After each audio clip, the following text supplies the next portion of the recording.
franche de notre colère.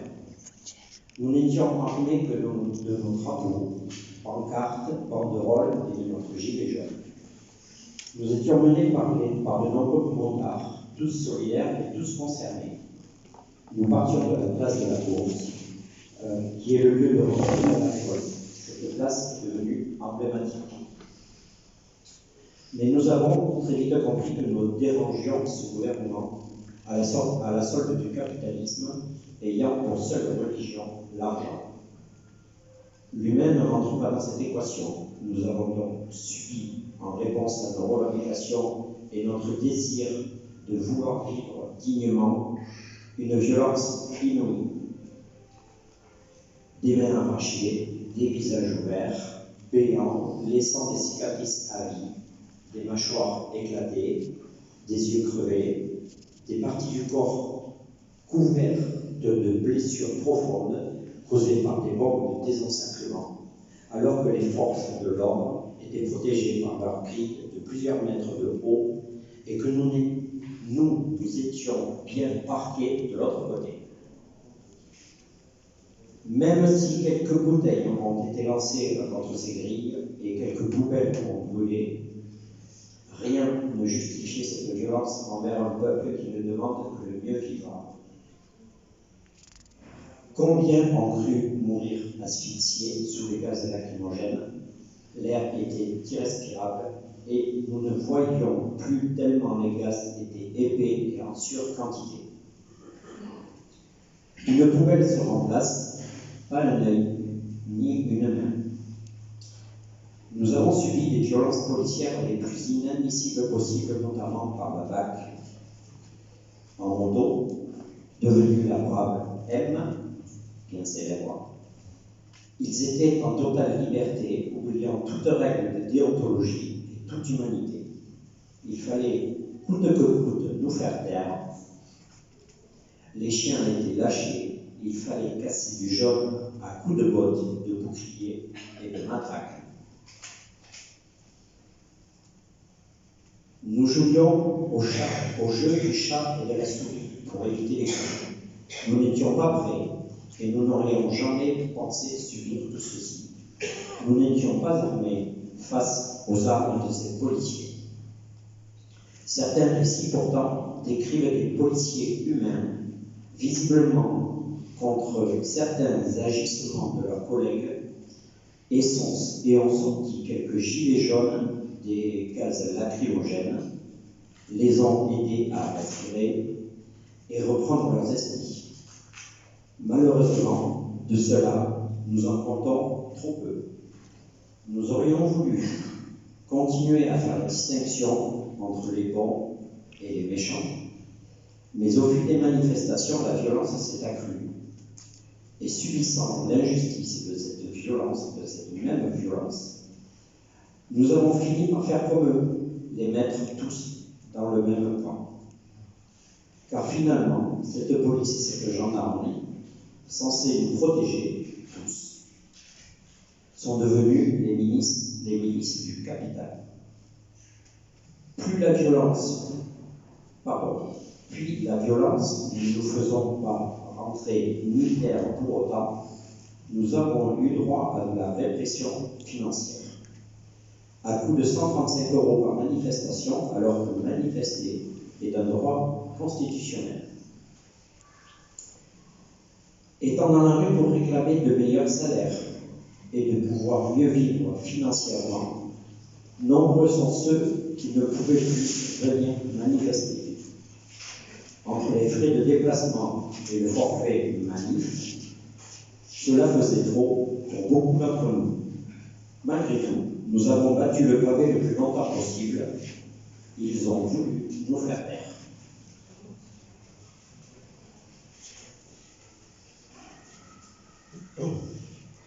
Nous réclamions toujours une vraie démocratie malgré tout. Alors le gouvernement nous a lancé de la poudre aux yeux et nous a bien pris pour des imbéciles en nous faisant croire que nous pourrions enfin être entendus. Ils nous font le grand débat et mettent en place les cahiers et de doléances. Ils ont été des tables des mairies directement rangées aux archives départementales. Elle est belle, la démocratie. Encore une fois, l'humain n'est pas au centre des projets de ce gouvernement. Heureusement, quelques citoyens se sont mobilisés pour savoir ce que sont devenues toutes ces doléances de nos citoyens. Ils se sont donc rendus aux archives départementales et ont numérisé une grande partie de ces cahiers. Il en est ressorti ce que nous avons vu hier sur la première journée de ce colloque en direct des archives départementales. Journée que vous pouvez revoir en entier sur le site internet des archives www.archives.gironde.fr. Et vient ensuite la réforme sur les retraites. Il y a de nouveau du monde dans la rue, à l'appel des syndicats, car la situation du pays s'est empirée, puisque nous n'étions pas écoutés. C'est à ce moment-là qu'est né le collectif de Bassins. Mélange de citoyens en colère, de syndiqués sous différentes couleurs, FO Transport, CGT, Solidaire, FSU et des Gilets jaunes. Nous sommes en décembre 2019, un an avant la sortie des Gilets jaunes. Nous rencontrons de nouvelles personnes qui, pour certaines, avaient critiqué le mouvement à son début, avec de nouvelles revendications, mais nous faisons corps et force ensemble contre toutes ces réformes antisociales et ces lois liberticides. Nous avons œuvré côte à côte pour organiser la révolte. Il fallait tous s'unir pour s'opposer à ce système. Nous avons enchaîné à tour de rôle et tous ensemble, manifestations, blocage économique, assemblée générale, soutien aux étudiants, qui eux aussi sont délaissés par le gouvernement et en grande souffrance. Aussi, les occupations des facs, soutien aux différents piquets de grève des soignants, enseignants, mais aussi de l'industrie. La logistique, et à raison de 2 manifestations par semaine et près d'une quinzaine de blocages économiques, et ce dans tout le pays, pendant près de 3 mois. Comme nous ne nous disions toujours pas que la colère grondait encore plus fort, c'est la colère et la démocratie. Je reprends. Comme nous ne nous disions toujours pas que la colère grondait encore plus fort et que la contestation devenait mondiale, le confinement est arrivé à point nommé, avec ses dérogations pour aller travailler et ses restrictions de déplacement. Au lieu de faire une vraie politique sanitaire, ce gouvernement a déployé sa police sanitaire face à cette pandémie. Nous sommes en mars 2020. Tout le monde fut obligé de rentrer, plus personne dans les rues pendant 2 mois. Nous restons en lien malgré tout, nous nous entraidons comme nous pouvons pendant cette période d'isolement. Ils en ont profité pour détruire les cabanes qui étaient encore debout, comme celle de Sainte-Eulalie et bien d'autres. Mais la colère ne faiblit pas pour autant. Merci à tous.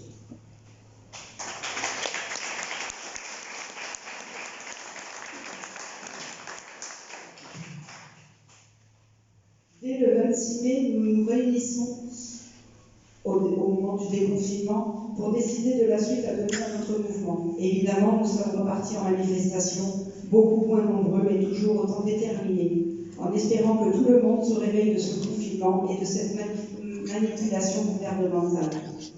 Pour encore être plus visible, car trop peu dans les rues, le collectif de Bassins a lancé la valse des ronds-points, avec la participation et la présence régulière du collectif de Gilets jaunes de Saint-Mazan, le but étant de relancer les ronds-points, les plus tenaces et ceux qui étaient encore actifs lors du confinement.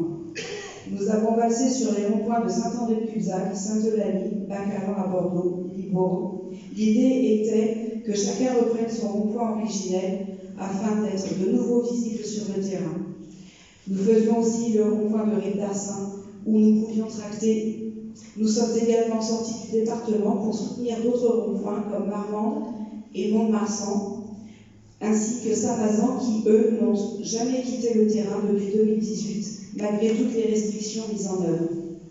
Nous étions tous les samedis sur un rond-point différent. Nous avons eu énormément de soutien de la part des automobilistes qui klaxonnaient ou nous disaient des mots d'encouragement. Notre retour sur les ronds-points était attendu par certains et nous avons de nouveau reçu cette solidarité de la part des gens qui nous fait si chaud au cœur.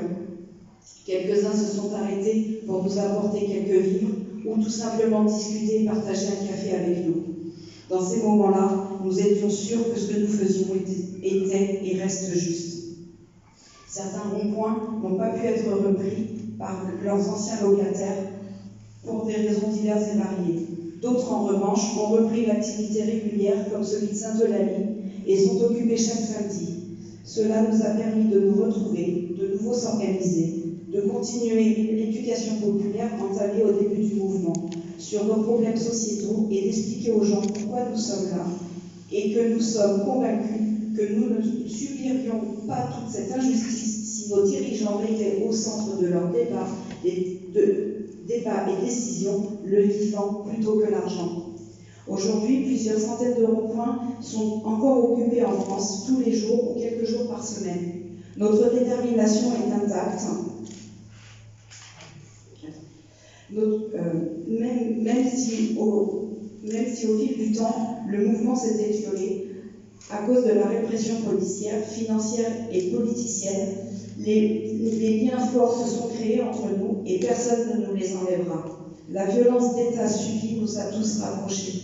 La bienveillance, la fraternité, l'entraide, l'amour sont toujours présents aujourd'hui. Ce n'est pas par hasard si nous disons la famille des Gilets jaunes. Et puis de nouveau, coup de pression de trop de la part de nos dirigeants sur la population. Le confinement et les dérogations n'ont pas suffi à faire taire la colère.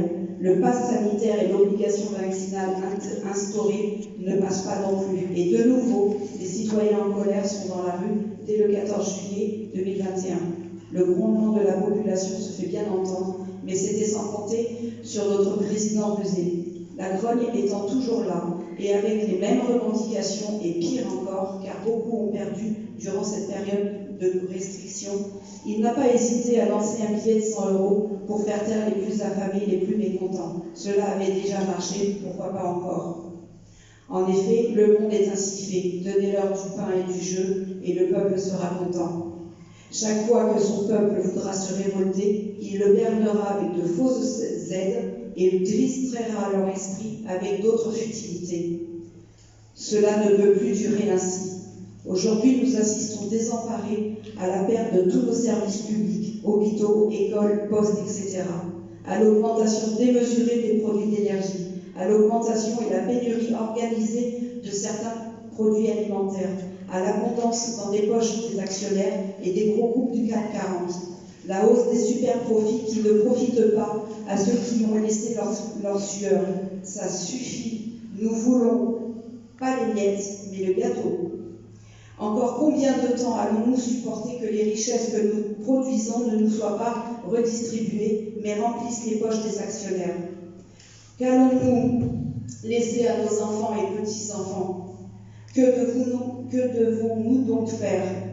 Nous n'appelons pas à la révolution, mais à l'éveil des consciences de nos concitoyens, et surtout nous voulons que ce gouvernement ouvre lui aussi les yeux et remette l'humain au cœur de toutes ses décisions. Soyons unis pour défendre nos intérêts et ceux de nos enfants et petits-enfants. Ne nous laissons plus manipuler, reprenons nos affaires en main et instaurons une vraie démocratie. Le mouvement des Gilets jaunes est juste et nous continuerons tant que nous n'aurons pas eu gain de cause. Nous sommes toujours là et on ne lâchera rien.